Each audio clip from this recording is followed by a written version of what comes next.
ဒီညီမလေးတယောက်နဲ့ကိုစောရတဲ့အခါမှာသူကအလုံးလုံးချင်စိတ်တွေရှိတယ်ဒုတိယတစ်ချက်အနေနဲ့ကျတော့စီးပွားရေးစတင်လုပ်ကိုင်မှုတော့ငွေရင်းနှီးမရှိဘူးတတိယတစ်ချက်ကကျတော့သူ့ရဲ့ဖုန်းကမကောင်းဒီဖုန်းမကောင်းတာတို့ပတ်စံအရင်းနှီးမရှိတာတို့အဲ့ဒီအခက်ခဲတွေကဒါကပြဿနာမဟုတ်အဓိကကညီမလေးအလုံးလုံးချင်စိတ်ရှိနေတယ်ဆိုတဲ့ဘူကညီမလေးကအောင်မြင်မှုပန်းနိုင်ကိုရောက်ဖို့ simplify% တေးကြသွားပြီမမဆိုလို့ရှိရင်လည်းဒီလိုအခြေအနေမျိုးကပဲမဖြတ်တန်းခဲ့ရတယ်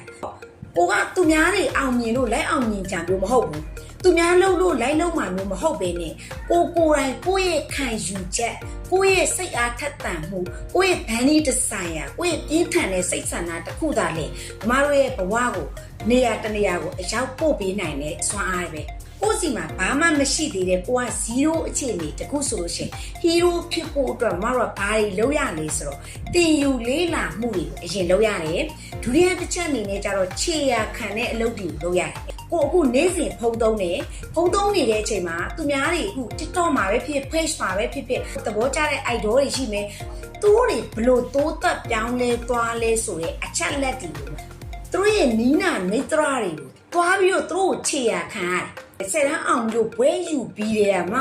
ကိုရှောက်မဲ့လမ်းကိုအုံနောက်နဲ့ကိုဖောက်မမတို့ရွာဘက်ကနော်ရွာဘက်ကနေပြီးတော့ဟိုမျိုးပေါ်တက်ပြီးတော့တက္ကသိုလ်ဆိုတာလည်းဘာမှမသိဘူးဘလို့သွားမှမသိဘူးဘယ်ပေါက်ကဘလို့ဝင်ရမှန်းလည်းမသိဘူးဒါပေမဲ့အဲ့ဒီနယ်မြေတစ်ခုကိုမမတို့ကိုယ့်ကိုသွားပြီးတော့အပ်တယ်အိမ်ကမိဘတွေရတယ်ရိုးတယ်ဘာမှမသိဘူးအဲ့ဆိုကိုယ့်ကိုစဉ်းစားဆုံးဖြတ်ကကိုရှောက်မဲ့လမ်းကိုကိုယ့်ကိုဖောက်အဲ့တော့တက္ကသိုလ်ပြီးတော့ကဘွဲတွေယူပြီးတော့လေနိုင်ငံသားခရီးစဉ်ကိုစထွက်ဖို့လေကိုထွက်မဲ့နိုင်ငံဥပမာစင်ကာပူနဲ့မလေးရှားနဲ့နှစ်နိုင်ငံရွေးပြီးတော့ကိုမလေးရှားကိုထွက်တယ်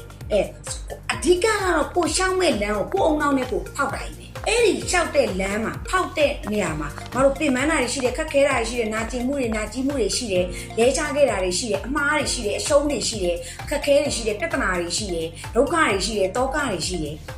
အဲ့ဒီຢာတွေအားလုံးကကိုယ့်ရဲ့အုံနောက်ဉာဏ်ရည်ဉာဏ်သွေးနဲ့ကိုယ့်ကိုစဉ်းစားကိုလေးလာတင်ထားတဲ့ knowledge နဲ့အသိဉာဏ်ပညာတွေကနေပြီးကိုကအကောင်းဆုံးအကြောင်းကျိုးကိုဝေဖန်သုံးသပ်ရတယ်။ဘယ်ရင်းနှီးမရှိဘူးကိုစီးပွားရေးလုပ်ချင်တယ်ဆိုလို့ knowledge သိဉာဏ်ပညာနဲ့ဘုသူတတွေကိုလေ့လာရမယ်။အဲ့တော့ကိုလုံးမဲ့အလုပ်တစ်ခုမှာအခက်အခဲတွေပြဿနာတွေဒုက္ခတွေတောကတွေတွေ့ခဲ့မယ်ဆိုလို့ရှိရင်ကိုရဲ့ဒီလေ့လာထားတဲ့ knowledge နဲ့ဘုသူတနဲ့ဉာဏ်ပညာတွေကကိုရဲ့အခက်အခဲနဲ့ပြဿနာတွေကိုဖြေရှင်းနိုင်စွမ်းရှိတယ်လို့ပြောချင်တာ။အရင်းနှီးမရှိဘူးဆိုလို့ရှိရင်အရင်ဦးဆုံးအုံနောက်ကိုအရင်ဦးဆုံးရင်းနှီးမြုပ်နှံပါဒီနှလုံးသားကိုကြဲကြဲဝန်းဝန်းလေးထားပါမမနာမည်ခင်သိန်းညာဖြစ်ပါတယ်မမလက်ရှိထိုင်းနိုင်ငံမှာနေထိုင်ပါတယ်စီးပွားရေးနဲ့ငွေကြေးနဲ့ပတ်သက်တဲ့အတိုင်းအမြင်ပုဂ္ဂိုလ်တယောက်အနေနဲ့ရပ်တည်ပါတယ်ရှင်ဒီလိုလေးမိတ်ဆွေတို့အတွက်အကျိုးတစုံတရာရှိလိမ့်မယ်လို့မမယုံကြည်ပါတယ်